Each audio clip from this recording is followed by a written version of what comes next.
السلام علیکم ورحمۃ اللہ وبرکاتہ۔ ناظرین، آج ہم الحاد اور ارتداد کے اسباب پر غور کریں گے۔ آئیے ہم وجہ جانتے ہیں کہ آخر کیا وجہ ہے کہ دنیا میں یہ ایتھیزم کا فتنہ اور ارتداد مرتد ہونے کا فتنہ اتنی شدت سے پھیل رہا ہے کہ جنگل کی آگ کی طرح یہ سب کو اپنی لپیٹ میں لیے ہوئے ہے۔ کوئی گھر ایسا لگتا ہے کہ کچھ دنوں کے بعد نہیں بچے گا ایسا جہاں پر یہ ذہنیت نہ پیدا ہو گئی ہو۔ یہ الحاد اور ارتداد کا فتنہ تو جب سے اسلام ہے تب سے ہے، لیکن آج کل اس میں اتنی شدت آ گئی ہے کہ لگ بھگ ہر شخص اسی رنگ میں پارشیلی یا کمپلیٹلی رنگ چکا ہے۔ اسباب ہیں جو میں نے اپنے مطالعے سے اور اپنے تجربے سے، اپنے آبزرویشن سے، یہ کچھ 5 باتیں ہیں جو میں بتا رہا ہوں۔ اگر آپ کو لگے کہ اس میں کچھ اور بھی باتیں ہیں تو آپ کمنٹ میں ضرور بتائیں اور میں آپ کی قدر کروں گا۔ تو آئیے سب سے پہلے دیکھتے ہیں سب سے پہلی وجہ کیا ہے۔ وہ ہے قرآن سے دوری۔ قرآن کو ہم نے جس طرح مظلوم کتاب بنا رکھا ہے، صرف ہم اس بات سے خوش ہو جاتے ہیں کہ قرآن دنیا کی سب سے زیادہ پڑھی جانے والی کتاب ہے، اور سکے کا دوسرا پہلو ہم ہمیشہ فراموش کر دیتے ہیں کہ قرآن ہی وہ مظلوم کتاب ہے دنیا کی جو سب سے زیادہ بنا سمجھے پڑھی جانے والی اور رٹی جانے والی کتاب ہے۔ عجیب رونگٹے کھڑے ہو جاتے ہیں کہ کتنا بھیانک ظلم ہم سب لوگ مل کر کے قرآن کے ساتھ کر رہے ہیں۔ قرآن کے بارے میں جو وصیت، جو نصیحت اللہ تعالیٰ نے خود قرآن میں کی ہے وہ اتنی زیادہ ہیں کہ اگر ان تمام آیات کا میں احاطہ کرنے لگوں اور آپ صلی اللہ علیہ وسلم نے جتنی تاکید، جتنی سختی سے تاکید فرمائی، اگر میں ان سب کو بتاؤں تو 1 گھنٹہ سے زیادہ ان سب کا ریفرنس دے کر کے صرف ترجمہ کرنے میں لگے گا۔ میں صرف ایک حدیث ہے، آپ صلی اللہ علیہ وسلم حجۃ الوداع کے بعد واپس تشریف لا رہے تھے تو غدیر خم کے موقع پر آپ صلی اللہ علیہ وسلم نے ایک خطبہ ارشاد فرمایا۔ ایک طویل حدیث ہے، اس پر ہم پھر کبھی ذکر کریں گے۔ اس میں آپ صلی اللہ علیہ وسلم نے تاکید فرمائی اور کہا کہ لوگوں دیکھو، میں تمہارے درمیان 2 بھاری چیزیں چھوڑ کر جا رہا ہوں۔ جب تک تم ان چیزوں کو پکڑے رہو گے تم کبھی گمراہ نہیں ہوگے، کبھی گمراہ نہیں ہوگے، تمہاری گمراہی کا کوئی خطرہ نہیں رہے گا۔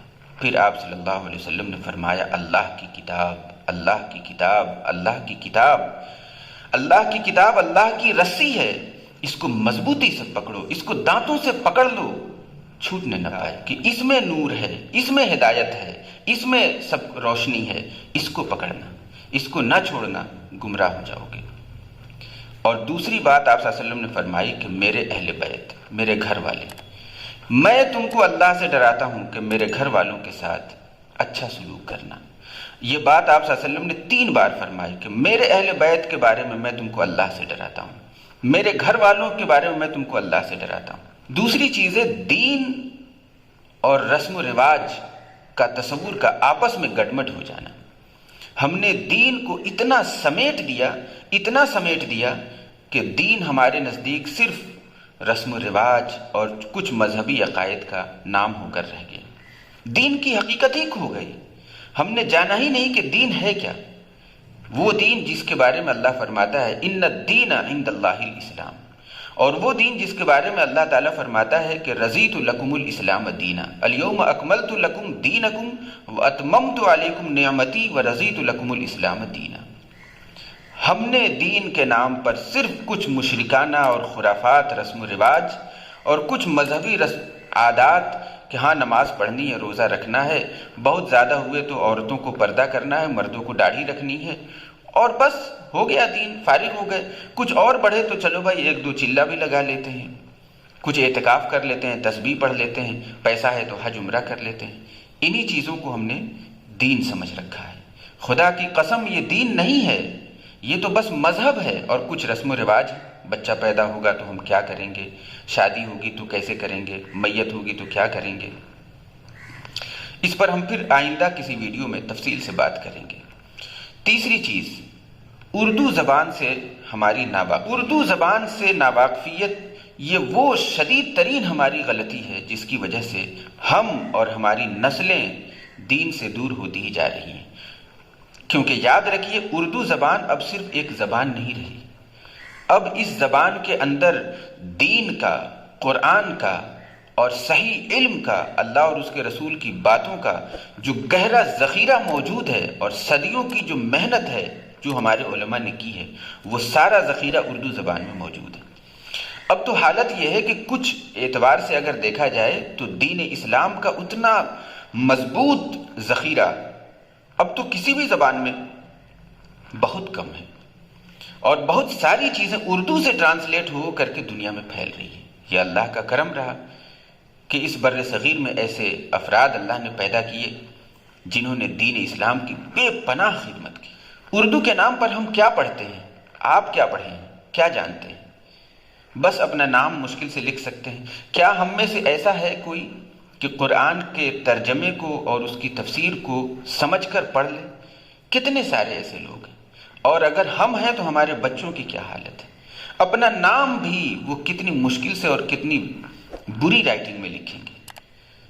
تو یہ چیز ہے بہت بڑی غلطی ہماری اردو زبان سے ناواقف چیز ہے، ہمارا احساس کمتری کا ہونا، ویسٹ کے مقابلے میں، انگریزوں کے مقابلے میں، اور اپنے دل میں مغرب کی برتری کا احساس ہونا۔ انگریز بہت اچھے ہیں، بڑے ترقی یافتہ ہیں، انگریزوں کی زبان اچھی ہے، انگریزی بولنے کا بخار سوار ہونا، انگریزی سیکھنا، انگریزی کلچر، انگریزی فیشن، انگریزی رہائش، طرز تعمیر، سوچ فکر، وہی پرسنالٹی، بچوں کو بھی اسی طرح سے تربیت کرنا، اور اسی بات پر خوش رہنا کہ ہمارے بچے بالکل کس ایکسنٹ میں، کتنی فلوئنسی کے ساتھ انگریزی بول لیتے ہیں۔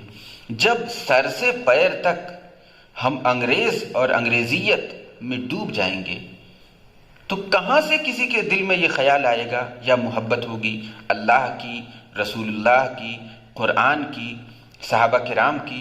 یہ سب محبت کہاں سے آئے گی؟ اور یہ چیز جو ویسٹ کلچر ہے، یہ صرف دنیا اور دنیا ہے۔ تو اس کی وجہ سے دنیا ہی تو آئے گی، دنیا ہی کی محبت تو آئے گی، آخرت کا شوق کہاں سے پیدا ہوگا؟ ہماری محبت کا دعویٰ کچھ اور ہے اور ہمارا عمل کچھ اور ہے۔ دعویٰ تو ہم ایمان والوں کا کرتے ہیں اور کام ہم ملحدوں والا کرتے ہیں۔ اسی کو کسی شاعر نے کہا ہے کہ یہ بات آپ بہت سوچنے پہ سمجھیں گے، یعنی بہت زیادہ غور کریں گے تبھی سمجھ میں آئے گی یہ بات آپ بہت سوچنے پہ سمجھیں گے۔ ہم جس کو چاہتے ہیں اسی سے نفرت ہے، ہم جس کو چاہتے ہیں اسی سے نفرت ہے۔ ہم چاہتے ہیں اللہ کو، چاہتے ہیں رسول اللہ کو، چاہتے ہیں قرآن کو، چاہتے ہیں دین کو، اسلام کو، اور نفرت کس سے ہے؟ اسی سے۔ چاہتے ہیں اللہ کو، چاہتے ہیں اسلام کو، اور محبت ہے ویسٹ سے۔ چاہتے ہیں رسول اللہ کو اور ان کی ایک سنت زندگی میں نہیں ہے، انگریز بنے پھر رہے ہیں۔ تو یہی ہے۔ اور آخری چیز جو یہ میں کہنا چاہ رہا ہوں، شاید بہت سارے لوگوں کو اس سے تکلیف ہو، لیکن یہ حقیقت ہے۔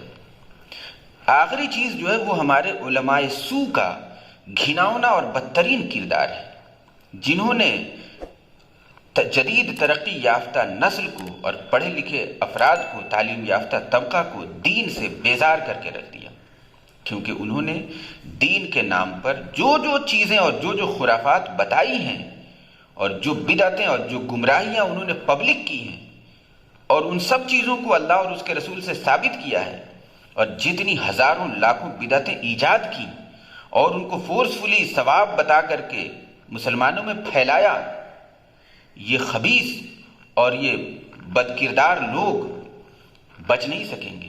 یہ غدار ہیں اللہ کے اور اس کے رسول کے۔ آپ تھوڑی دیر 5 منٹ سوشل میڈیا پہ وقت دے دیجئے، برساتی میڈکوں کی طرح ایسے خبیث ترین لوگ پھیلے ہوئے ہیں جو موٹی موٹی پگڑیاں باندھ کر اور لمبی لمبی داڑھیاں رکھ کر دین کے نام پر جو خرافات کرتے ہیں کہ شیطان وہاں سے دم دبا کر بھاگ جائے کہ تمہارے ہوتے ہوئے میری یا میری ذریت کی کیا ضرورت ہے۔